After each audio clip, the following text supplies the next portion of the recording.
തേഷാം ച കാമിനാം അങ്ങനെയുള്ള കാമികളെ സംബന്ധിച്ച് അങ്ങനെയുള്ള കാമികൾക്ക് എന്താണ്? യോ യോ യാം യാം തനം ഭക്തഃ ശ്രദ്ധയാർച്ചിതുമിച്ഛതി തസ്യ തസ്യാചലാം ശ്രദ്ധാം താമേവ വിദധാമ്യഹം. യോ യോ യാം യാം തനം ഭക്തഃ ശ്രദ്ധയാർച്ചിതുമിച്ഛതി തസ്യ തസ്യാചലാം ശ്രദ്ധാം താമേവ വിദധാമ്യഹം.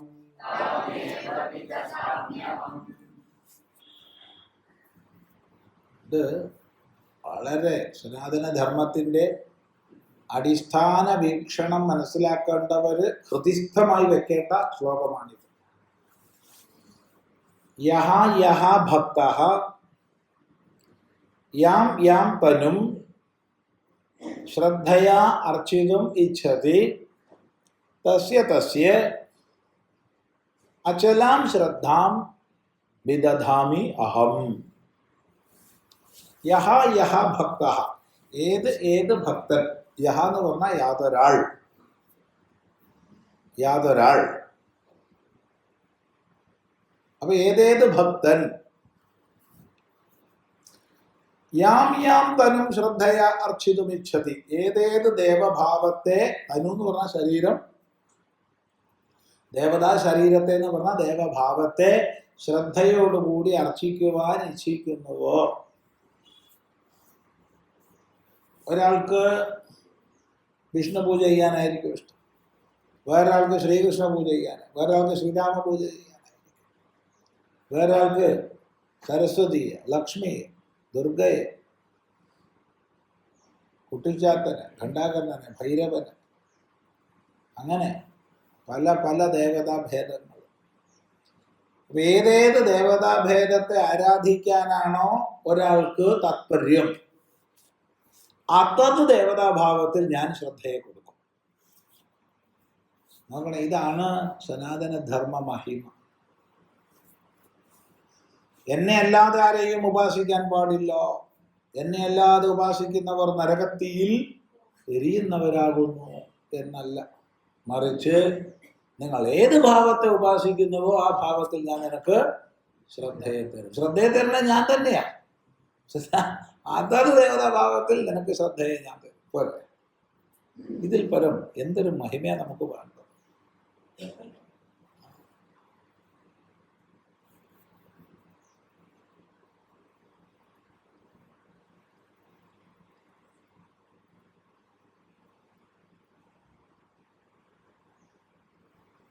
ഒന്ന് ആലോചിച്ചു.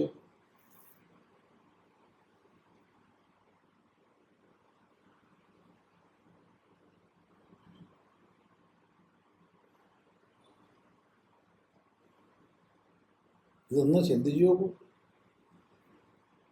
ചിന്തിച്ചാൽ നമുക്ക് രസം തോന്നിപ്പോവും. ഈ ഒരു മൾട്ടി സ്പെഷ്യാലിറ്റിയിലേക്കാണ് ഇത് ഒരു കുപ്പി മരുന്ന് മാത്രം ഉള്ളതുകൊണ്ട് വരുന്നത്. ഇത് കുടിച്ചോളൂ. എടാ ഇവിടെ 1000 ഉണ്ട്, 10,000 ഉണ്ട്. അതുകൊണ്ട് മാറിയില്ല ഇതുണ്ട്, ഇതുകൊണ്ട് മാറിയില്ല അതുണ്ട്, അതുകൊണ്ട് മാറിയില്ല അതുണ്ട്. അവിടത്തേക്ക് ഒരു കുപ്പി അയച്ചാൽ ഒന്നിൽ വിശ്വസിച്ചോളൂ, ഒന്ന് മാത്രം. ദൈവത്തിൻ്റെ ഒരു മകൻ, അല്ലെങ്കിൽ ദൈവത്തിൻ്റെ ഒരു പ്രവാചകൻ, ഒരു വഴി, ഒന്ന് മാത്രം, ഒന്നല്ലാണ്ട് ഒന്നുമില്ല. ഇതൊരു കഷ്ടമാലോചിച്ചോ.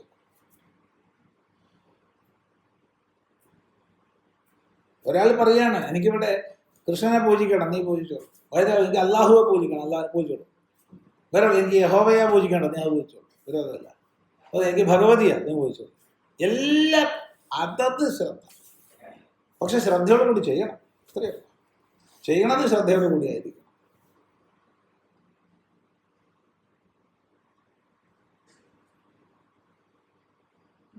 ആ ശ്രദ്ധയെ കൊടുക്കുന്നതോ ഞാൻ തന്നെ, ഏകൻ തന്നെ.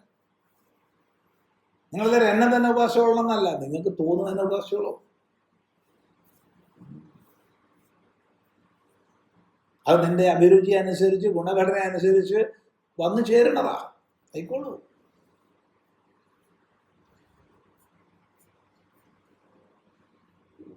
ഈ മഹിമ ഓരോരുത്തരും മനസ്സിലാക്കുക. ഇത് സമാജത്തിൽ പ്രചരിപ്പിക്കുക. ഇത് നമ്മുടെ കർത്തവ്യം. നോക്കൂ, അപ്പൊ യാതൊരു ഭക്തൻ യാതൊരു ദേവതാഭാവത്തെ ശ്രദ്ധയോടുകൂടി അർച്ചിക്കാൻ ഇച്ഛിക്കുന്നുവോ, തസ്യ ഭക്തസ്യ, അതത് ഭക്തന് താം ഏവ ശ്രദ്ധാം, ആ ശ്രദ്ധയെ ഞാൻ നൽകുന്നു.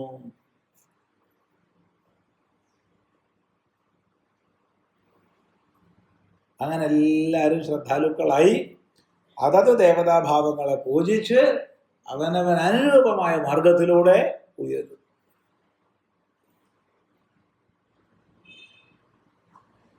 ഏത് നിമിഷം ഒരു മേഖല അതിക്രമിക്കപ്പെട്ടോ അപ്പോൾ അത് കഴിഞ്ഞു. പിന്നെ അത് വെച്ചുകൊണ്ടിരിക്കേണ്ട, അതിനുള്ള സ്വാതന്ത്ര്യം നമുക്കുണ്ട്.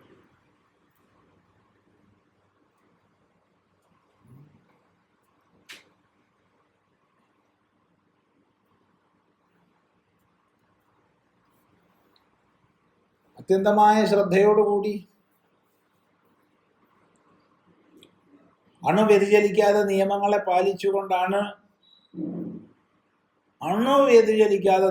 പാലിച്ചുകൊണ്ടാണ് ഗദാധരൻ പൂജകൾ ആരംഭിച്ചത്.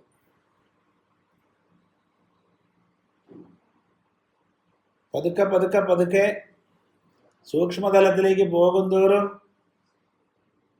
നിയമങ്ങൾക്കൊക്കെ മാറ്റം വന്നു. പിന്നെ തോന്നുമ്പായി. അമ്പലത്തിലെ സമയത്തിനൊന്നും അല്ല, അപ്പോഴത്തേക്ക് ഗദാധരന്മാർ രാമകൃഷ്ണനായി.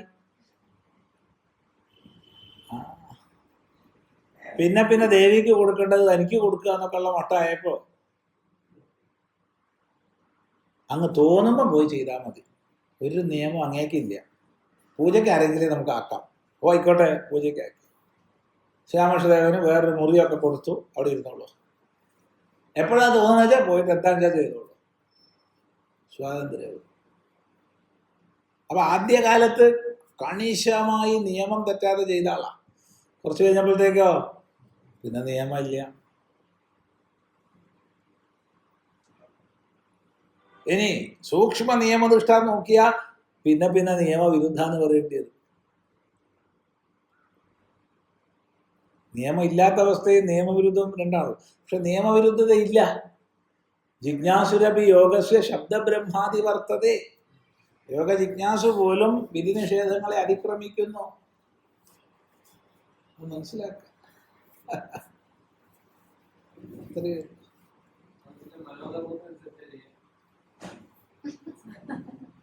സ്വധർമ്മത്തിനനുസരിച്ച്. ചോദ്യം മനോധർമ്മത്തിനനുസരിച്ചാണോ ചെയ്യാന്ന് ഒരാൾ ചോദിച്ചത്. മറുപടി സ്വധർമ്മത്തിനനുസരിച്ച്. മനസ്സൊന്നല്ല, മനസ്സിന്റെ തലത്തിനുപരിയാത്. അത് മാനസികമല്ലാതെ. ഇത് മനസ്സിലാക്കാൻ കഴിയാത്തവര് ശ്യാമകൃഷ്ണദേവനെ കുറിച്ച് പറഞ്ഞു അയാൾക്ക് മാനസിക രോഗമാണ്, ഭ്രാന്തനാണ്. അവന് എളുപ്പം പറയാവുന്ന വാക്കാണ്. കാരണം നമുക്ക് മനസ്സിലാവാത്ത എന്തെങ്കിലും ആരെങ്കിലും പറഞ്ഞാൽ ഉടനെ അയാൾ ഭ്രാന്തനാണ്. ആരുടെ ദൃഷ്ടിയിൽ? നമ്മുടെ ദൃഷ്ടിയിൽ. സന്തോഷം.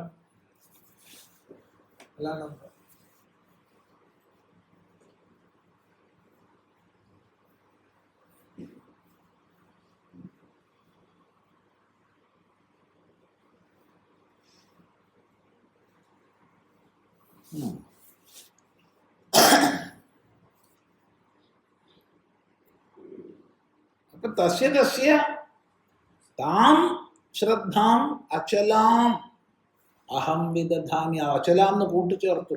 അചലമായ ശ്രദ്ധയെ. എവൻ ശ്രദ്ധയെ ആഗ്രഹിച്ചിട്ടുള്ളൂ. ഞാൻ എന്ത് ചെയ്യുന്നു? നാല് ഉറച്ച ശ്രദ്ധ കൊടുക്കും. പോരെ? ഇതാണ് സനാതന ധർമ്മത്തിന്റെ വലിയ മഹിമ എന്ന് ഓർമ്മിക്കുക. ഒരേ സമയം ആത്മൈകത്വം അഥവാ ഈശ്വരൈകത്വം, അതേസമയം ദേവത ബഹുത്വം. ഇത് മനസ്സിലാക്കാൻ കഴിയണം.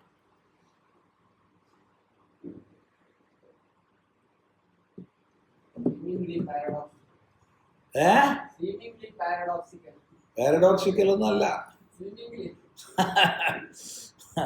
അവിടെ കാഴ്ച നല്ലോണമെന്ന് മാറ്റിയാൽ മതി.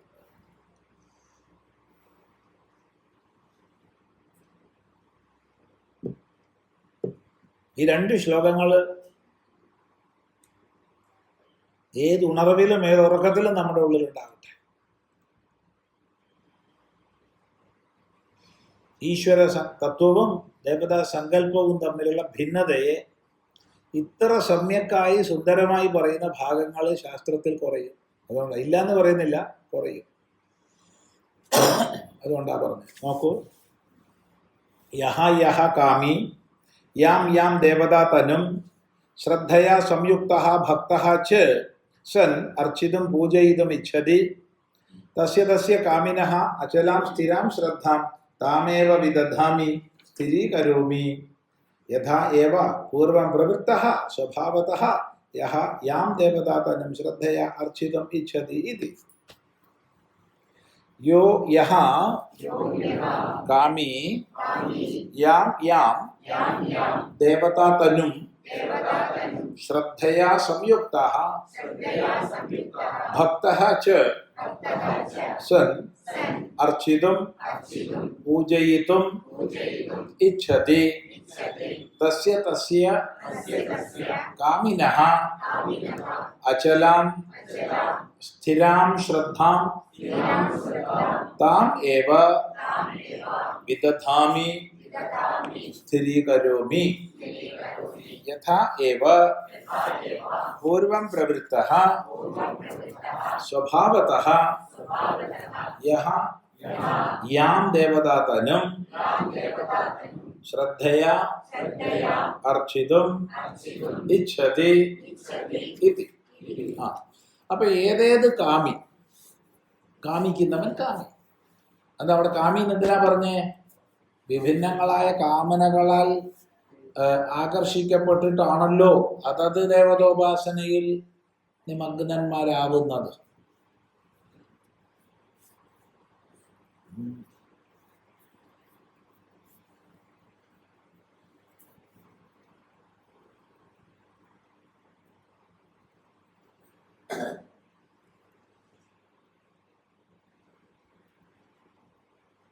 എൻ്റെ പതി ആയുരാരോഗ്യത്തോടു കൂടിയിരിക്കാൻ ഏത് വ്രതം? സോമവാരം. എൻ്റെ പതി മറ്റു സ്ത്രീകളെ നോക്കാതിരിക്കാനും എന്നിൽ തന്നെ അനുരക്തനായിരിക്കാനും ഏത് വ്രതം? അതിന് വേറെ വ്രതം. അതെ, ആ വ്രതത്തിലുള്ള നിയമം ഈ വ്രതത്തിലുള്ള നിയമം രണ്ടും പലതാണ്. ഓരോ ലക്ഷ്യം അതിനോരോ. ചുരുക്കി പറഞ്ഞാൽ ദിവസവും വ്രതം തന്നെയാണ്. പിന്നെ പതിക്ക് അനുരക്തി ഉണ്ടാവില്ല, ഒന്നും ഉണ്ടാവില്ല. കാരണം അവള് ജീവൻ തന്നെ ഉണ്ടാവില്ല. പിന്നെയല്ലേ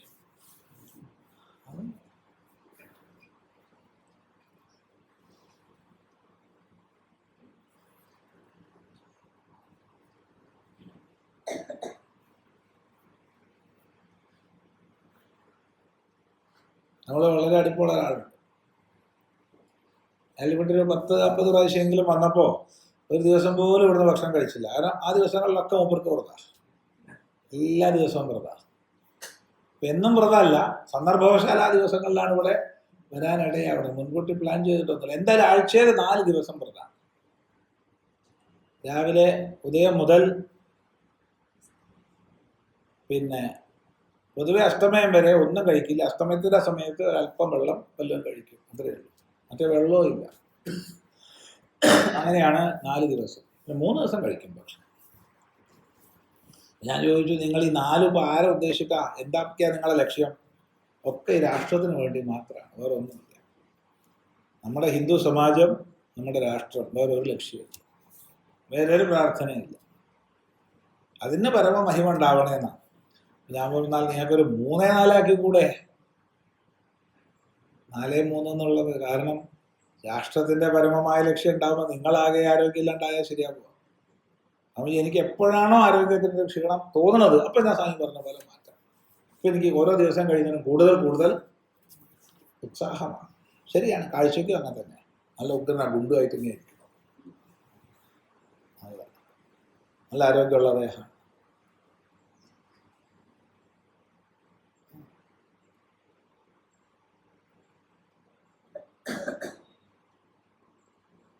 അപ്പൊ അയാൾ ഒറ്റ ധ്യേയമുള്ളൂ, എന്താണ്?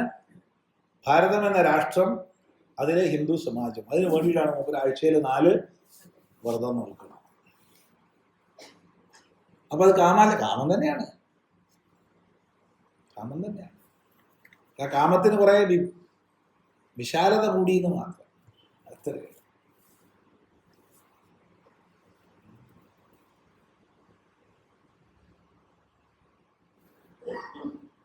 അപ്പോൾ ഏതേത് കാമി ഏതേത് ദേവത തനുവേ ശ്രദ്ധയോടുകൂടി ശ്രദ്ധയാ സംയുക്ത ഭക്ത, ഭാഷ്യകാരൻ പറയുകയാണ് ശ്രദ്ധയുള്ളവനാണ് ഭക്തൻ. അതുകൊണ്ട് ശ്രദ്ധയാ സംയുക്ത എന്നുള്ളതിന് ഭക്തൻ എന്നർത്ഥം പറഞ്ഞു. ഏതേത് ഭക്തൻ ഏതേത് ദേവതാഭാവത്തെ അർച്ചിക്കാൻ പൂജിക്കാൻ ഇച്ഛിക്കുന്നുവോ അത് മാറിക്കൊണ്ടേയിരിക്കും, ഇല്ലേ? മാറും. ഈ കോഴിക്കോട് ജില്ലയിൽ ഞാൻ ഇയാളെ പറ്റി മുമ്പ് കൂടെ പറഞ്ഞിട്ടുണ്ട്. വലിയൊരു ഗുരുവായൂരപ്പ ഭക്തനാണ്. മാസത്തിൽ ഗുരുവായൂരപ്പ ഗുരുവായൂർ അപ്പൻ ഇരിക്കാൻ സ്ഥലം ഉണ്ടാവില്ല, അവിടെ ഇങ്ങോട്ട് പോരട്ടെ ഇയാളെ വിളി കേട്ടിട്ട്. ആ ജാതി വിളിയാണ്. കാലം കഴിഞ്ഞു, അദ്ദേഹം സത്യസായി ബാബയെ പരിചയപ്പെട്ടു, ദർശിച്ചു. അപ്പൊ ഇയാളെ വീട്ടിൽ എല്ലാ മുറിയും, വലിയ വീടാ, ഒരു 10-20 മുറിയുണ്ട്. എല്ലാ മുറിയിലും ഗുരുവായൂരപ്പന്റെ ചിത്രങ്ങളുണ്ട്. പിന്നെ അത് മുഴുവൻ എടുത്തു മാറ്റി ആ മുറിയിൽ മുഴുവൻ സത്യസായി ബാബയുടെ ഫോട്ടോകളാക്കി. നല്ലത് തന്നെ, എന്തെങ്കിലും ധ്യേയം ഉണ്ടായാൽ മതിയല്ലോ. മുഴുവൻ ഗുരുവായൂരപ്പൻ ഇല്ലപ്പോ, ഗുരുവായൂരപ്പൻ മുഴുവൻ പോയി, ഔട്ട്, സത്യസായി ബാബ ഇൻ. കാലം കഴിഞ്ഞു, ഇയാളുടെ ഒരു ബസ് ഉണ്ടായിരുന്നു. ആ ബസ് അപകടത്തിൽപ്പെട്ടു, സർവനാശമായി, ഒരുപാട് കേസും കൂട്ടമായി, സാമ്പത്തിക നഷ്ടമായി. അപ്പോഴാണ് അമൃതാനന്ദമയി അമ്മ വളരെ പ്രസിദ്ധയായിട്ട് ഇയാൾ സത്യസായി ബാബയുടെ മുഴുവൻ ചിത്രങ്ങളും എടുത്ത് ഫോട്ടോകളും എടുത്ത് മാറ്റി ആ സ്ഥാനത്ത് അമൃതാനന്ദമയി അമ്മയുടെ ഫോട്ടോകൾ വെച്ചു.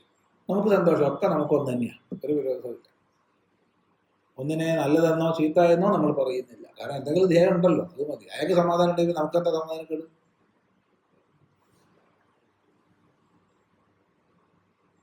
ഞാൻ പറയുന്നു, ഇയാൾക്ക് പരിവർത്തനം സംഭവിച്ചിട്ടില്ലെങ്കിൽ നാളെ ഇയാൾ അമൃതാനന്ദമയിനെ മാറ്റിയിട്ട് വേറൊരാളെ വെക്കും, മറ്റന്നാൾ വേറൊരാളെ വെക്കും. തെറ്റാണോ സ്വാമി? തെറ്റല്ല. തെറ്റാന്ന് ഞാൻ എങ്ങനെയാ പറയാ? അതിലൊക്കെ ഭഗവാൻ ശ്രദ്ധയും കൊടുക്കും. എല്ലാത്തിലും ശ്രദ്ധയെ കൊടുക്കുന്നത് ഒരാള് തന്നെ.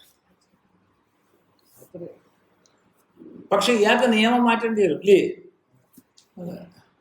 മറ്റൊരു മാസത്തിൽ ഗുരുവായൂർ പോയാള് ഒരു കൊല്ലത്തിൽ 2 പ്രാവശ്യം പുട്ടപ്പുറത്തി പോകേണ്ടി വരും. 2 പ്രാവശ്യം പുട്ടപ്പുറത്തി പോയാള് മാറ്റിയിട്ട് പള്ളിക്കാവിൽ പോകേണ്ടി വരും. ഇത്രയേ ഉള്ളൂ.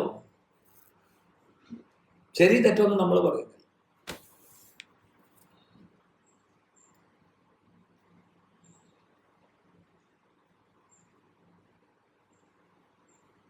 അതൊക്കെ ഒന്നാം നാളെ മനസ്സിലാക്കിയാലോ ഒരു പ്രശ്നമില്ല. എല്ലാം ആവാം. നമുക്കൊന്നും ആയിക്കൂടാത്തതില്ല.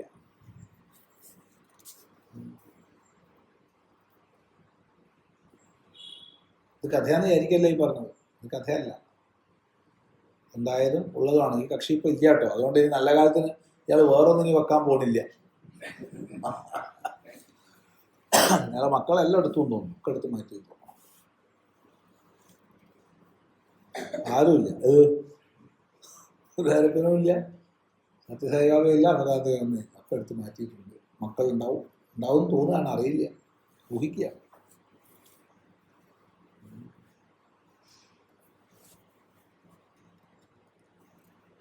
തം നിയമം, അതായത് നിയമത്തെ ആശ്രയിച്ചു.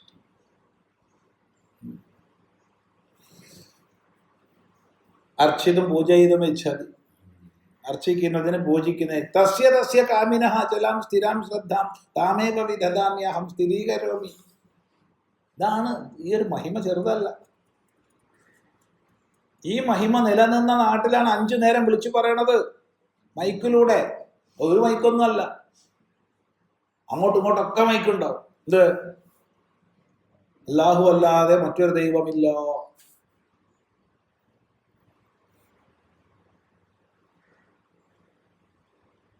നോക്കണേ, നമുക്ക് അതിനെ സ്വീകരിക്കുന്നു, ഒരു വിരോധവും. ഇവിടെ നൂറുകണക്കിന് പേര് വരാറ്. നമ്മളവരോട് പറയാറ്, നിങ്ങൾ 5 നേരം നമസ്കരിക്കും, എന്തെങ്കിലും കാരണവശാൽ വയ്യാച്ച 3എങ്കിലും നിങ്ങൾ ഒപ്പിച്ച് ചെയ്യും, നിങ്ങളുടേതായ മതത്തിൻ്റെ ആചാരങ്ങൾ ചെയ്യും എന്നേ പറയാറുള്ളൂ. അവരോട് അത് വിട്ടിങ്ങോട്ട് വരുമെന്ന് പറയാറില്ല. ഇവിടെ ഇഷ്ടംപോലെ ക്രിസ്ത്യൻ സമൂഹത്തിലുള്ളവർ വരാറുണ്ട്, പല പ്രശ്നങ്ങളുമായിട്ട്, പല സങ്കടങ്ങളും പറയാം. അവരുടെ ആരാധന ചെയ്യാനേ ഇവിടുന്ന് പ്രേരിപ്പിക്കാറുള്ളൂ. ഇന്ന് വരെ അത് ശരിയല്ല, തെറ്റാണ്, അതൊക്കെ ഉണ്ടായിട്ട് നിങ്ങൾ സംശയം ചോദിക്കുക, ഇങ്ങോട്ട് വരേണ്ടി വന്നല്ലോ അതുകൊണ്ട് ഹിന്ദുവിൻ്റെ ചെയ്യുമെന്ന് പറയാറില്ല, പറയില്ല, പറഞ്ഞിട്ടില്ല, ഇന്ന് വരെ പറഞ്ഞിട്ടില്ല.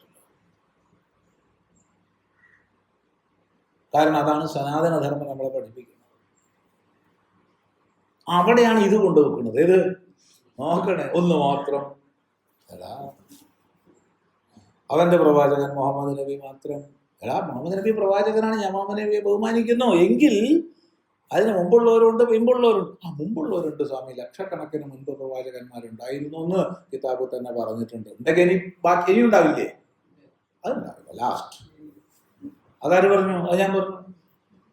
അപ്പൊ അത് കഴിഞ്ഞ് കുറച്ചു കാലം കഴിഞ്ഞപ്പോൾ അഹമ്മദ് വന്നു, അഹമ്മദി ഖാദിയാനി മുഹമ്മദ്. അപ്പൊ അംഗീകരിക്കാൻ പറ്റും. എടാ ഇത് അംഗീകരിച്ചാൽ അത് അംഗീകരിച്ചൂടെ? അഹമ്മദിയക്കാരെന്തായി? ലാസ്റ്റ് ഇത് അത് നീ ഫുൾ സ്റ്റോപ്പ് ഇടുന്നതിന് ഇനിയുണ്ടാവും എന്ന് പറഞ്ഞൂടെ? ഗുരു പരമ്പരയുണ്ട്, അവസാനത്തെ ഗുരു ഇത്. അതെങ്ങനെയാ? ദൈവത്തിന് ഒരുപാട് മക്കളുണ്ട്, അവസാനത്തെ മോൻ ഇത്. യേശു ക്രിസ്തു അവസാനത്തെ മോൻ, ഇനി ഉണ്ടാവില്ല. അങ്ങനെയാണ് ഇനി ഉണ്ടാവില്ല പറഞ്ഞത്. ദൈവം വേറെ വല്ലതും ചെയ്ത പ്രയോഗം, കുട്ടികൾ ഉണ്ടാവാതിരിക്കണ പ്രയോഗം ആലോചിച്ച് നോക്കുന്നേ.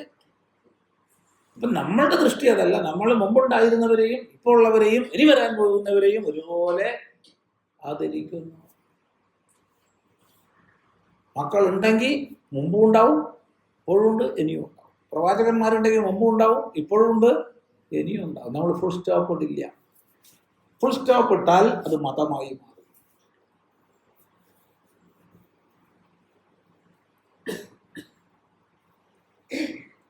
ശ്രദ്ധിക്കും. അതാണ് നമ്മുടെ യുക്തി.